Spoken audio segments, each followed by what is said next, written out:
오늘은 우리 한국교회가 믿음의 선배들이 국권을 회복하기 위해서 헌신했던 위협들을 기리면서 해방 77주년 광복주일로 지키는 주일입니다. 하나님을 믿는 사람들은 예외 없이 나라를 사랑하는 작은 애국자들인 줄로 믿습니다. 한일 합방이 이루어진 1910년 8월 29일 국치일 이래 36년 동안 우리는 일본의 식민 통치하에 있었습니다. 이 나라 국권이 송두리째 일본에게 있었고 또 만국의 슬픔을 당하는 동안에 우리 역사는 단절이 됐고 문화, 예술, 전통 모두 침탈, 유린당했었습니다.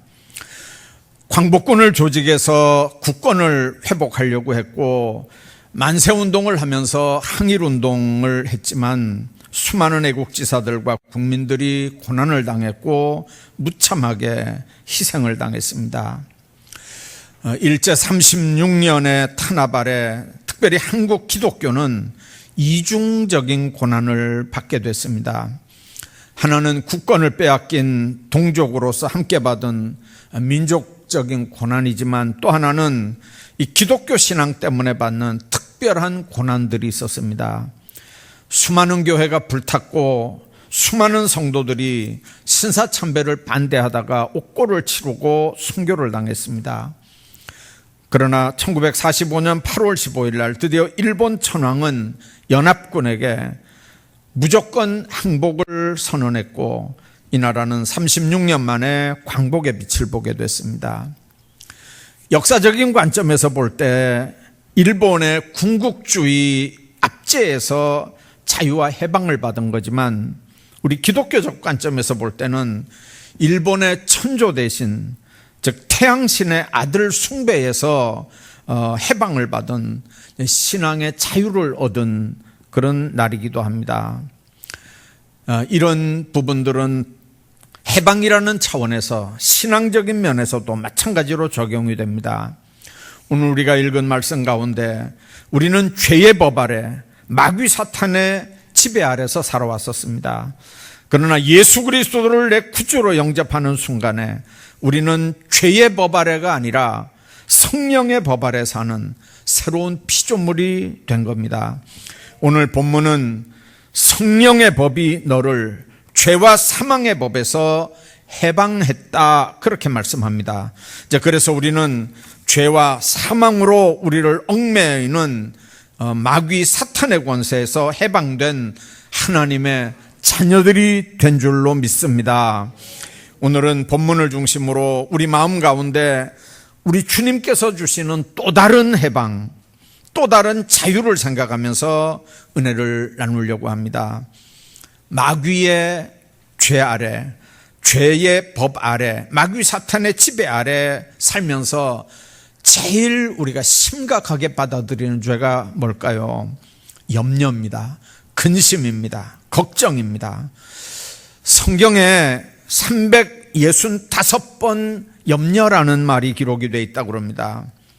그 말이 주는 의미가 뭘까요? 1년이 365일입니다. 인생은 날마다 365일, 1년 내내 하루도 빠짐없이 그 말은 우리 인생 전체가 염려하고 또 근심하는 존재라고 하는 의미입니다. 그 누구나 무엇을 먹을까, 무엇을 마실까, 몸을 위해서 무엇을 입을까 여기서 자유로운 사람은 없습니다. 가난한 사람은 가난한 대로 좋은 걸 먹기 위해서 신경을 쓰고 잘 먹는 사람들은 잘 먹는 사람대로 나름대로 어떻게 하면 좀 간단하게 먹고 좀 편안하게 먹어서 어떻게 하면 살이 안 찔까 그런 걸 걱정을 합니다. 좋은 옷 입기를 원하지만 또 어떤 사람들은 편안한 옷 입기를 원합니다. 젊은이는 젊은이대로, 노인은 노인대로 의식주 문제에서 자유로운 사람은 없습니다. 요즘처럼 코로나 사태 또는 러시아와 우크라이나 전쟁 상황 이런 많은 데서 오는 염려, 마음의 상처 이런 것들에서 자유로울 수 있는 사람들은 아무도 없습니다. 그런데 우리 주님은 모든 염려를 내게 맡기라. 너희는 먼저 그 나라와 의를 구하라. 너희 염려를 다 주께 맡겨버리라. 그렇게 말씀합니다. 성도가 모든 염려와 근심을 하나님께 기도로 묶으면 하나님께서는 우리로 감사를 볼 수 있게 하십니다. 바울은 기도와 간구로 염려를 묶을 것을 권고하면서 빌립보 4장에서 이런 얘기를 합니다. 너희 구할 것을 감사함으로 하나님께 아뢰라. 기도를 들으시는 하나님께 나아갈 때 우리는 감사를 경험할 수 있는 줄로 믿습니다. 우리나라도 세일즈 사업이 대단하지만 세계 최고의 자동차 판매왕은 미국에 있는 것 같습니다.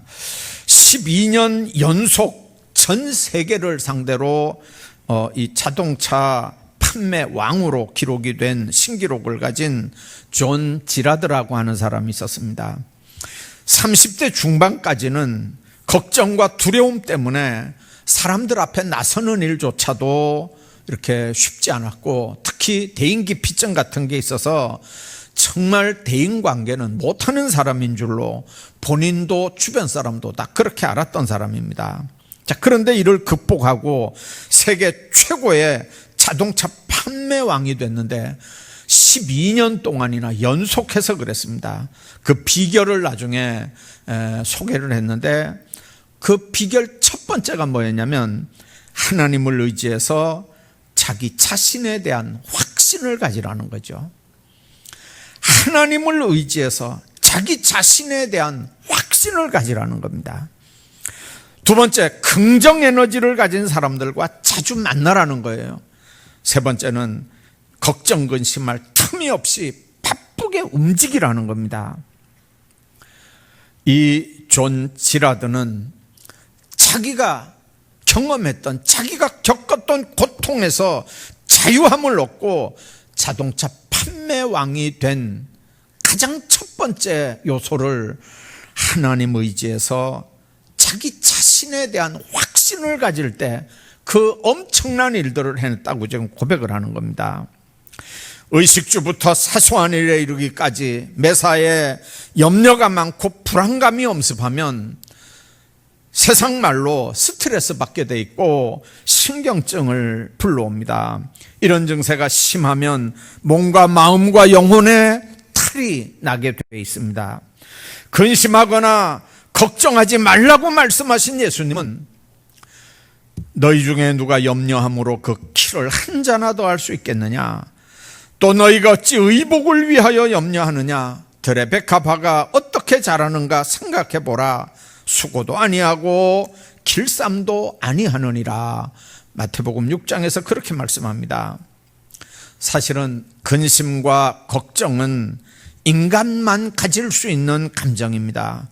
중요한 건 그 근심과 걱정과 염려를 어떻게 받아들이느냐 하는 게 중요합니다. 예수님은 제자들에게 염려하지 말라고 합니다. 그 말은 바꿔서 말하면 믿음으로 살라는 말입니다. 근심, 걱정, 염려 주님께 맡기고 믿음으로 살라, 그런 의미거든요. 부활하신 주님을 믿는 우리 성도들의 최대 재산이 뭡니까? 주님은 너희에게 평강이 있을지어다, 평강을 너희에게 끼치노니 곧 나의 평안을 너희에게 준다고 말씀합니다. 내가 너희에게 주는 건 세상이 주는 것 같지 않다고 말씀합니다. 주님이 주신 평안은 세상이 주는 평안과 같지 않습니다. 이건 돈으로 살 수 있는 것도 아니고 공장에서 막 찍어내는 상품도 아닙니다. 찬송가 412장에 있는 가사처럼 이 땅에 험한 길 가는 동안 참된 평안이 어디 있습니까? 내가 살아서 예수를 친구 삼아 참된 평화를 누리겠네, 그랬습니다. 평화로다 하늘 위에서 내려온다 그랬습니다. 내가 살아서 예수를 친구 삼아 평화를 누린다고 하는 고백, 그 평화가 땅에서 만들어지는 게 아니고 하나님에게서 내려오는 평화면 우리 인간의 염려와 근심과 걱정은 저절로 추방되는 줄로 믿습니다. 우리가 이 땅에 사는 날 동안 예수를 친구 삼아 살아가면 모든 근심과 걱정, 염려에서 해방받고 주님 주시는 평안, 하늘에서 내려오는 평안이 충만할 줄로 믿습니다. 이 평안이 우리 모두에게 충만하기를 주의 이름으로 축복합니다. 뿐만 아니라 염려에서만 해방이 아닙니다. 모든 질병에서도 평안입니다. 겉으로 보기는 다 건강한 것 같죠. 겉으로 보기는 다 멀쩡한 것 같습니다. 그러나 육체적으로 정신적으로 자꾸 하나씩 병이 생겨가고 깊어갑니다. 죄송합니다마는 이제 나이가 조금씩 들어가니까요, 어른들 죄송합니다. 아니, 사람들 이름이 금방금방 생각이 안 나요. 그전에는 안 그랬거든요. 근데 요즘에 우리가 이제 여러분들이 지금 요람 때문에 불편해 하셔서 그 요람을 내년에 아마 만들어야 될 것 같아요. 지금 뭐 휴대폰에 다 이렇게 있는데 그걸 아마 잘 사용을 못 하는 것 같아요.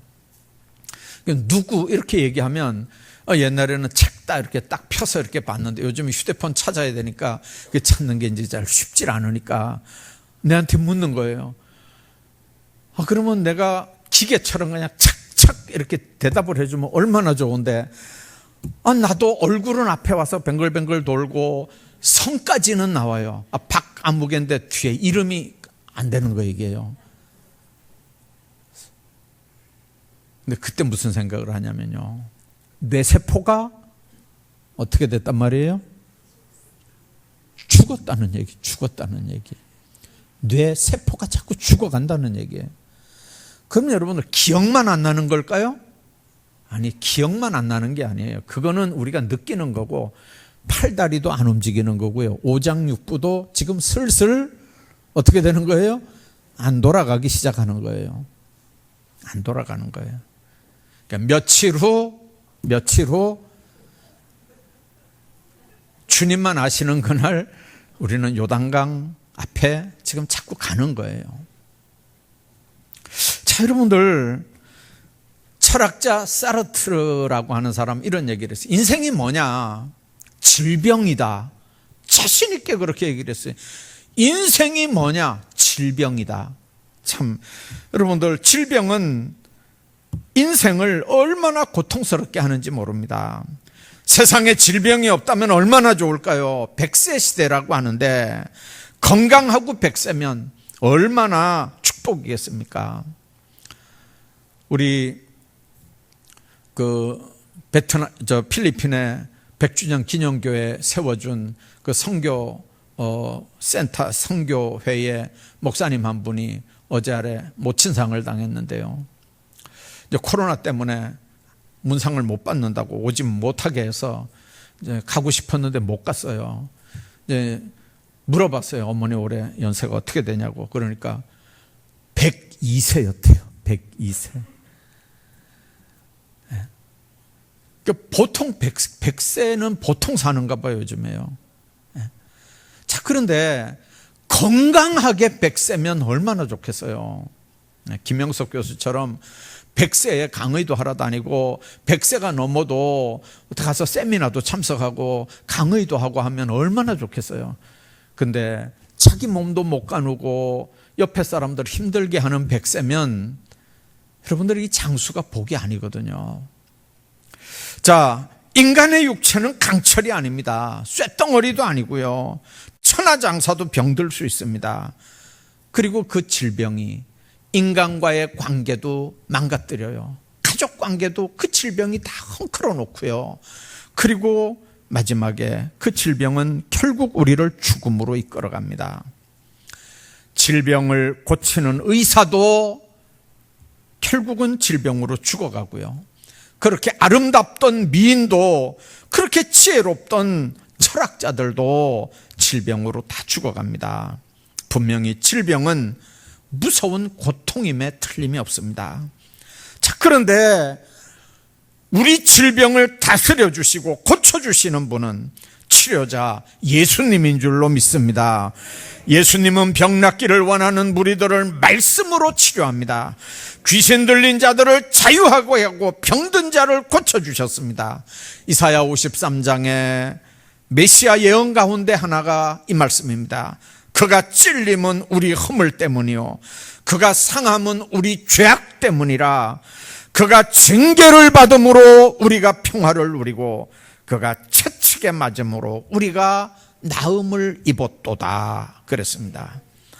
누구든지 치료자 되신 예수님을 만나면 병에서 해방될 수 있는 줄로 믿습니다. 우리를 대신해서 이미 십자가에 병을 짊어지신 분이기 때문에 그렇습니다. 예수님이 십자가를 짊어진 건 우리의 죄와 허물을 짊어지고 십자가에 돌아가셨지만 동시에 우리의 질병과 같은 약함도 다 짊어지셨습니다. 우리가 잊지 말아야 될 게 있습니다. 하나님의 허락 없이는 참새 한 마리도 땅에 떨어지지 않고 들의 풀 한 포기도 아궁이에 들어갈 수 없습니다. 그렇기 때문에 병을 낫게 하는 것도 하나님의 주권이라고 하는 사실을 여러분들 믿으시기를 바랍니다. 살고 죽는 게 하나님의 주권에 있습니다. 사람을 만나면 손을 들고 샬롬 하면서 인사를 하는 목사님이 한 분 계셨어요. 한 번은 길을 지나가다가 이렇게 얼굴이 좀 저처럼 시꺼먼 그런 어떤 사람이 옆으로 지나가는데 손을 들면서 샬롬 이랬습니다. 그래서 그 사람이 멈칫하고 딱 쳐다보니까 동네 목사거든요. 그냥 지나갔습니다. 근데 그 다음 주일부터 그 사람이 교회로 오는 거예요. 저 뒤에 앉았다가 가고 또 가서 인사하려고 그러면 또 벌써 사람 예배만 드리고 가고 한 3개월쯤 하던 3개월쯤 예배 출석하던 사람이 어느 날 목양실을 두드리는 거예요. 그리고는 목사님 식사 대접하고 싶습니다. 이렇게 하는 거예요.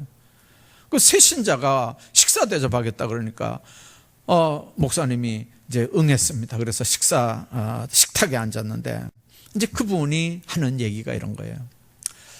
살려줘서 고맙습니다. 목사님이 영문을 모르고 무슨 얘기냐 이러니까 사실은 자기가 사업을 했는데 얼마나 돈도 많이 벌고 사업이 잘 돼서 정말 밤낮 안 가리고 열심히 뛰었다는 거예요. 막 명예도 얻었고 뭐 그 지역에서는 막 그냥 부자로 다 소문이 났고 뭐 하여튼간 자기가 생각해도 뭐 정말 이쯤 되면 나는 성공한 인생이다 이제 이렇게 생각하는데 어느 날부터 자꾸 피곤해지더라는 거예요.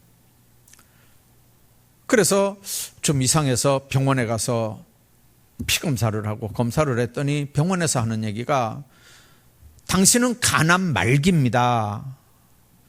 앞으로 3개월을 못 넘길 거니까 3개월 동안 그래도 최선을 다하십시오. 즉 그렇게 선고를 해줬어요. 이게 얼마나 기가 막힌 일이에요.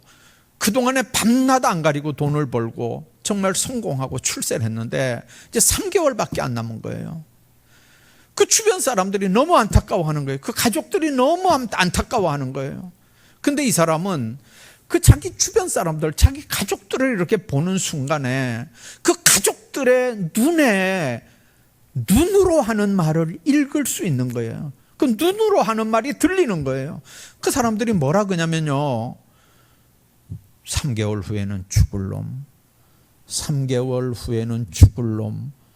그렇게 얘기하는 걸로 들리는 거예요. 사람들 보면 안 됐다고 이렇게 하긴 하는데 그 말하는 게 들리는 게 3개월 후에는 죽을 놈. 3개월 후에는 죽을 놈. 이렇게 들리는 거예요. 그 사람들 만나기도 싫고 막 뭐 사람들 보면 그냥 푹 숙이고 지나가는데 세상에 목사가 지나가면서 살롬 이렇게 하더라는 거예요. 살롬.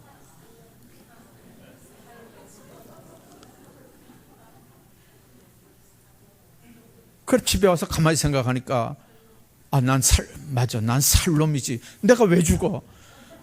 이 재산, 이 성공, 이거 다 놔두고 내가 왜 죽어? 내 가족들 놔두고 내가 왜 죽어? 맞아, 난 살롬이야. 그러면서 이제 그 다음 주일날부터 교회 왔다는 거예요. 3개월을 다녔는데요, 그 사이에 속에, 맞아, 목사가 난 살놈이라 그랬어. 맞아, 정신 차려야 돼, 난 살놈이야.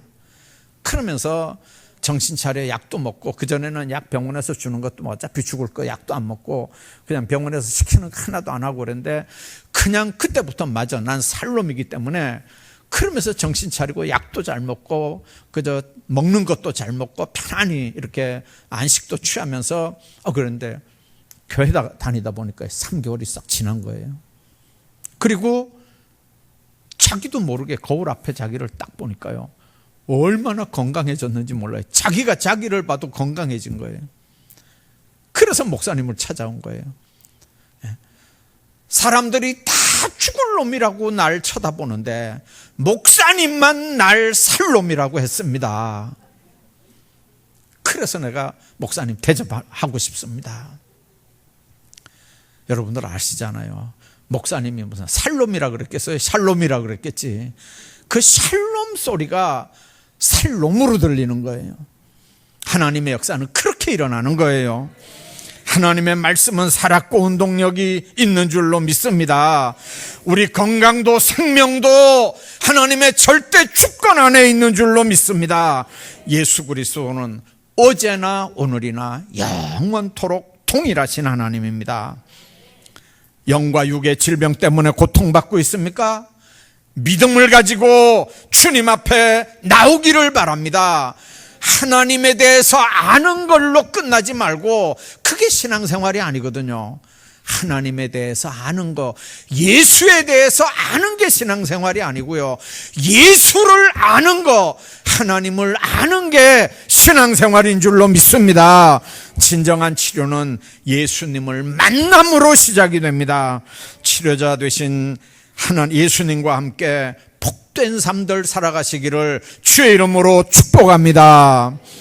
뿐만 아니라 모든 죄악에서부터 해방입니다. 오늘 1절에 그리스도 예수 안에 있는 자들에게는 결코 정죄함이 없다, 그렇게 말씀합니다. 예수 안에 있는 사람들에게는 결코 정죄함이 없다는 거예요. 그 이유가 뭡니까? 예수 안에 있는 생명의 성령의 법이 죄와 사망의 법에서 너를 해방하였기 때문이라는 거예요. 예수 그리스도의 십자가는 우리를 모든 죄에서 해방시킬 수 있는 근거를 마련했고, 성령은 그 일을 우리에게 일어나도록 지금 해주신 거예요. 시간 차이는 2022년이니까 2020년 전에 일어났습니다. 2020년 전에 예수님이 우리를 위해 십자가에 못 박혀 죽으셨습니다. 그리고 2000년 뒤에 내가 태어났고 어떤 분이 인도를 받아서 내가 교회 나가면서 예수를 믿게 됐습니다. 바로 그때 성령이 내 속에 임재하셔서 2000년 전에 십자가에서 나를 위해 죽은 것을 믿게 성령께서 역사하신 줄로 믿습니다. 그러므로 성령이 우리 안에 계시는 이상 죄가 우리를 다스리지 못합니다. 죄가 우리 연약함을 이용해서 우리로 죄 짓게 할 수 있지만, 회개하게 하는 게 성령이고 그걸 죄라고 깨닫게 하는 게 성령이고, 우리를 죄의 노예로 지옥까지 끌고 가지 못하게 하는 게 성령의 역사인 줄로 믿습니다.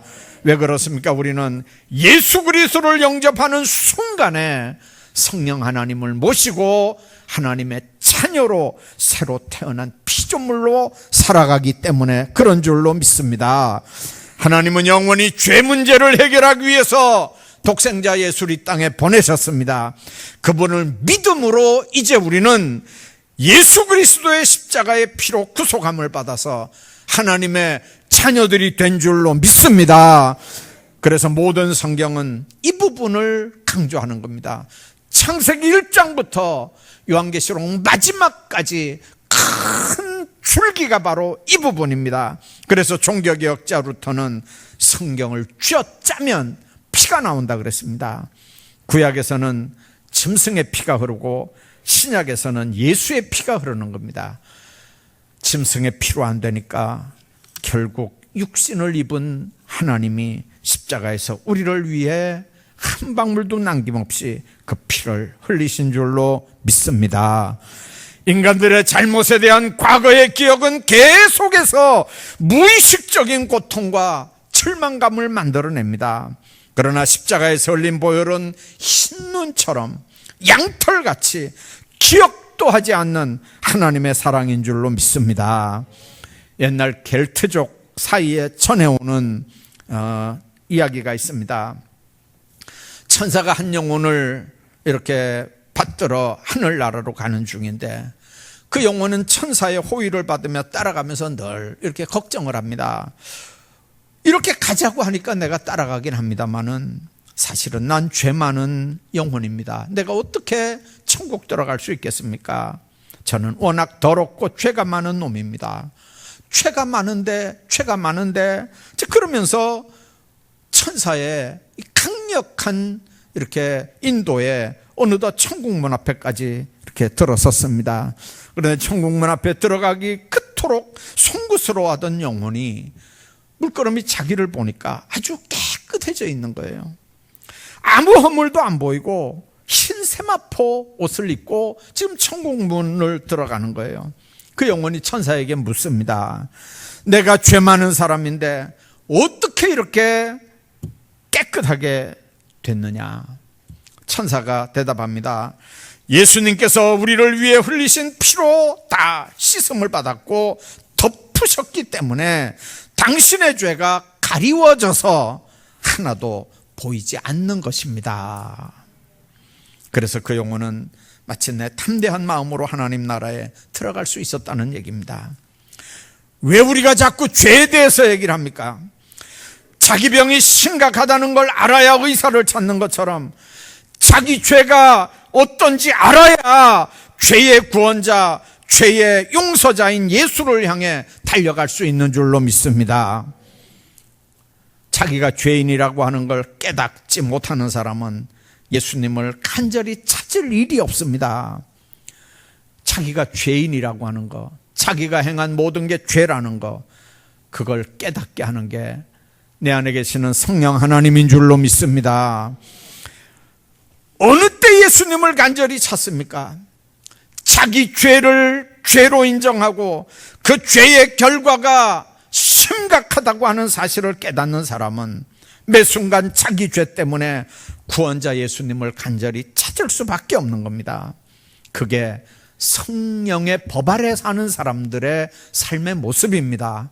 다른 말로 말하면 성령의 감동, 성령의 권면, 성령의 인도를 받아 사는 사람들입니다. 출애굽 때 어린 양의 피 묻은 문설주 아래 숨어 있었던 가족들은 다 사는 역사, 구원받는 역사가 있었습니다. 지금도 피로 값주시고 사신 교회 안에 사는 신앙생활하는 사람들은 너무 중요한 삶들을 사는 겁니다. 주일 성수가 그래서 중요한 거고 주일 예배가 그래서 중요한 겁니다. 일주일 동안 세상 살다가 범죄하고 죄덩어리로 교회 오지만 일단 교회 들어오면 여기에서 회개 역사가 이루어지고 사죄받은 감사와 찬양이 하나님 앞에 올려집니다. 이게 전적으로 그리스도의 피 묻은 문설주 안에서 사는, 그 아래서 사는 사람들만의 신앙 고백인 줄로 믿습니다. 거기에 진정한 자유, 거기에 진정한 해방이 있기 때문에 그렇습니다. 옛날이나 지금이나 죄 문제 해결하는 길은 오직 하나입니다. 피의 제사 외에는 없습니다. 우리는 더 이상 죄와 사망의 법 아래 사는 사람들이 아닙니다. 우리는 더 이상 염려와 질병의 법 아래 사는 사람도 아닙니다. 우리는 그리스도 예수 안에 있는 성령의 법 아래 사는 사람들입니다. 이 땅에 사는 날 동안 생명의 성령의 법 아래서 주님 주시는 자유를 누리면서 살아가시기를 주의 이름으로 축복합니다.